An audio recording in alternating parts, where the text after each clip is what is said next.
Hello students, today we will discuss an important topic, that is heat transfer. You people are appreciating all the videos and all the lectures. That is very encouraging for me also. So as we all know, there are three methods of heat transfer. Heat transfer के तीन common methods जो हम discuss करेंगे, they are conduction, then convection, and the third one is radiation. हम लोग हिंदी में भी अपनी डे टू डे लैंग्वेज में दिस इज चालन, इसको चालन बोलते हैं हिंदी में. कंडक्शन, कन्वेक्शन इज संवहन, ये फ्लूइड्स में होता है, फ्लूइड्स में. एंड रेडिएशन इज विकिरण, that is independent of medium. We will discuss them one by one. I am starting with conduction. Conduction is a mode of heat transfer. Try to understand all the definitions and all the meanings. Conduction is a mode of heat transfer in solids. See, कोई भी solid को जब हम heat करते हैं तो heat always flows from high temperature to low temperature. Say this is a cube or a cuboid. This is the higher temperature phase and this is the lower temperature phase. और इन दोनों phases के बीच का distance x है. Heat transfers from hot phase to cold phase, right? And this heat depends on some factors. You can correlate it with, see, one molecule being heated, it transfers heat to the neighboring molecule without actual motion of the molecules. Conduction में actual motion नहीं होता है. There is no actual motion of the molecules. There is simply the transfer of heat by vibrational motion from one molecule to another. Conduction को आप ऐसे समझ सकते हैं कि एक क्लास है जिसमें 10 बच्चे बैठे हैं. मैंने एक बच्चे को बॉल दी और उस बच्चे ने अपने नेबरिंग बच्चे को बॉल दी. Ball is heat without the motion of the student. In this way heat is transferred from one student to another. And what happens in convection, मैंने जिस स्टूडेंट को बॉल दी वो उठा अपनी जगह से और वो बॉल उसने किसी थर्ड पर्सन को दी. तो there is a motion of particles. And in radiation, see what happens in radiation, it is a throw of heat. Suppose this chalk is a heat and I am transferring it. I have thrown this heat to the receiver. I am the source and the student is a receiver. So radiation is simply what? It is a transfer of heat from the source to the receiver. So we will discuss conduction. Conduction is a mode of heat transfer in solids in which heat transfers from hot phase to the cold phase, which depends on the area of the phase. This A stands for the area and it depends on temperature difference. Hot phase और cold phase के बीच का temperature difference, it is directly proportional to the time for which the heat flows and it is inversely proportional to the distance between the hot phase and cold phase. Solids में जो heat transfer होता है वो इन factors पे depend करता है. On removing the sign of proportionality we get K. And delta T can be written as T1 minus T2 upon X. This K is known as coefficient of thermal conductivity.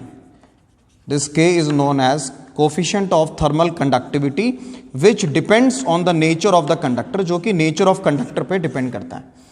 Q upon T को we can write power. Heat upon time is power is equal to K. Area, temperature of hot phase minus temperature of cold phase upon X. X is the distance between the hot phase and cold phase. So conduction, as the name suggests, it takes place in solids. All the substances which conduct heat, they are good conductor of heat, like all the metals. I mean the metals have high K, and all the substances which do not conduct, they have low K, like the insulators, the plastic, the ebonite. आप लोगों ने देखा है कि जो हम cooking utensils use करते हैं वो मेटल्स होते हैं, because metals have high thermal conductivity. So that is about conduction. I am just explaining them so that it will help you to build your concept. This is the basic thing as you can find in the NCERT.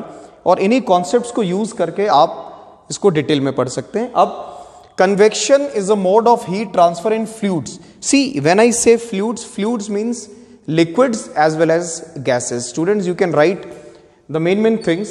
Convection is a mode of heat transfer in fluids. For example, हम किसी liquid को गर्म कर रहे हैं. आप ऐसे समझिए, हमने liquid को गर्म किया, ये flame है, तो flame के contact में जो molecules हैं, they will get heated up and they will move upwards. और ऊपर के जो कोल्ड और हैवी पार्टिकल्स हैं they will come downwards. See the hot particles after being heated they moves upwards, and ऊपर के जो कोल्ड पार्टिकल्स हैं जो डेंस हैं वो नीचे आएंगे, and a sort of convection current is formed. इसको हम हिंदी में संवहन धाराएं बोलते हैं. कभी भी आप लोगों ने देखा होगा जब पानी को गर्म किया जाता है तो जो फ्लेम के कांटेक्ट में जो मॉलिक्यूल्स होते हैं लिक्विड के वो सबसे पहले गर्म होते हैं, वो ऊपर गए, ऊपर के ठंडे पार्टिकल जो डेंस हैं वो नीचे आ जाएंगे, and a convection current is formed, और जो बीच वाली लेयर है वो सबसे लास्ट में गर्म होती है. So in convection there is a movement, actual motion of the particles. मैंने इसकी कंपैरिजन उस क्लास से की जिसमें हमने एक बच्चे को चौक या बॉल दी, बच्चा उठा और उस बॉल को उसने दूसरे बच्चे को ट्रांसफर की. That is what convection. In convection, we study an important law called Newton's law of cooling. Newton's law of cooling states that the rate of cooling, किसी भी बॉडी के ठंडे होने की दर, the rate of cooling of a body is directly proportional to the temperature of the body and its surrounding. According to Newton's law of cooling, Hindi में इसको Newton का शीतलन का सिद्धांत बोला जाता है. dq by dt is the rate of cooling, is directly proportional to the temperature difference of the body and its surrounding. T is the temperature of the body and T naught is the temperature of surroundings, and this temperature difference should be less. ये बहुत कम होना चाहिए क्योंकि Newton's law of cooling ज़्यादा difference के लिए use नहीं करते. और जब हम प्रोपोर्शनैलिटी का साइन हटा रहे हैं, we will have a constant K, T minus T naught. K की वैल्यू में 1 हम एज्यूम कर लेते हैं. ये जो नेगेटिव साइन है that shows the decrease in temperature. जब कोई भी बॉडी ठंडी होती है, शीतल होती है, तो उसका temperature with due course of time decrease होता है. So what is this? Newton's law of cooling. अब हम जो थर्ड मोड है हीट ट्रांसफर का, that is radiation. Radiation is a mode of heat transfer which is independent of medium. आप लोग इसका सबसे बेस्ट एग्जाम्पल ले लेते हैं. We get the heat from the sun. Sun is a source. Sun से जो हमको हीट मिलती है, हम रिसीवर हैं. सन से जो हमको हीट मिल रही है that is by the mode of radiation, by infrared radiation. आप देखिए सन से जो हमको हीट मिलती है वो मीडियम को अफेक्ट नहीं करती. तभी आप लोगों ने ऑब्जर्व किया होगा कि हमेशा एटमॉस्फेयर ठंडा रहता है, उस प्रोपोर्शन में गर्म नहीं होता जितना सन का टेम्परेचर है. So radiation is a mode of heat transfer. In fact it is the fastest mode. Conduction, convection और रेडिएशन में सबसे फास्टेस्ट मोड रेडिएशन है. रेडिएशन सबसे फास्टेस्ट मोड है. It is a mode of heat transfer from the source to the receiver without heating the intervening medium. जो बीच का माध्यम है वो गर्म नहीं होता. So in radiation there are so many laws. First of all we should know what is a perfectly black body. We use a term perfectly black body, है ना. इसको हिंदी में कृष्णिका बोलते हैं. It is a body whose absorptivity is 100%. You know, absorptivity is the power to absorb. अवशोषकता Hindi में बोलते हैं, जो 100% होती है. And its emissivity, उत्सर्जकता. Emissivity मतलब ये कितने हीट रेडिएशंस को एमिट कर रही है, that is also 100%. See, whenever heat is being transferred or heat is incident on a surface, 3 terms arises: absorption, emission, and the third is reflection, transmittance. So there is no such body which is 100% perfectly black, but there is a body called Ferry's black body. एक concept FERY, Ferry's black body. Ferry एक scientist है जिसने Ferry's black body का concept दिया. He made an arrangement like this, और उसको अंदर से लैम्प ब्लैक को आप ऐसे समझ सकते हैं कि हम किसी स्पून को अगर फ्लेम के ऊपर रखते हैं तो वो जो कार्बन डिपॉजिट होता है दैट इज लैम्प ब्लैक. ये पूरा हिस्सा लैम्प ब्लैक का है. और एक बार रेडिएशंस अगर अंदर आ गए तो उनका मल्टीपल रिफ्लेक्शन होगा. और इट हैज़ बीन ऑब्जर्व्ड कि अगर 100% रेडिएशन आ रहे हैं तो only 3% moves out. 97 of the percent of radiations are being absorbed.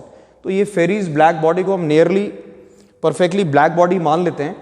और ब्लैक बॉडी के कॉन्सेप्ट में जो सबसे इंपॉर्टेंट लॉ है that is Stefan's law. See, Stephen's law states that according to Stephen's law, the amount of energy radiated per unit area per unit time, energy emitted per unit area per unit time is directly proportional to the fourth power of the body, fourth power of the temperature of the body in Kelvin. And this term energy per unit area per unit time is also known as intensity. इसको हम हिंदी में तीव्रता बोलते हैं. कोई भी body जिसमें से रेडिएशंस आ रहे हैं, जिसकी एनर्जी आ रही है per unit area per unit time, वो टेम्परेचर की पावर 4 के डायरेक्टली प्रोपोर्शनल है. When we remove the sign of proportionality, energy per unit area per unit time is equal to sigma T की power 4. This sigma is a constant called Stefan's constant. Whenever the sign of proportionality is removed, we get a constant. Its value is 5.6 into 10 raised to the power minus 8. ये values आपको याद करनी है. और इसी में Boltzmann is a scientist who just modified it according to Stephen Boltzmann law. According to Stephen Boltzmann, Boltzmann, Boltzmann's law, the amount of energy per unit area per unit time not only depends on the temperature of the body, but it also depends on the temperature of surroundings by this expression. देखिए T जो है, capital T is the temperature of body. अगर मैं इस body का temperature T ले रहा हूं तो सराउंडिंग का टेम्परेचर T नॉट. तो according to Boltzmann, the energy emitted per unit area per unit time not only depends on the temperature of body, but it also depends on the temperature of surroundings as T की power 4 minus T naught की power 4. The constant remains same, Stephen's constant remains same, but only thing is the intensity or the energy radiated per unit area per unit time depends on the temperature of the body as well as the temperature of surroundings. So student, there is 2 more laws. After that we'll just wind it up. One is Wien's displacement law. See, what is Wien's displacement law?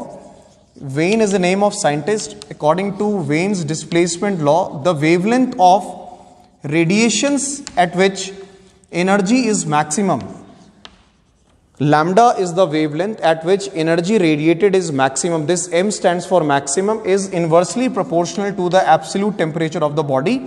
Proportionality का sign हटेगा, constant B आएगा. This B is Wien's constant. The value of Wien's constant is 2.9 into 10 raised to the power minus 3.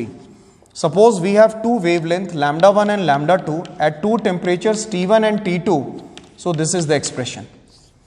ये expression है wavelength temperature के inversely related होता है.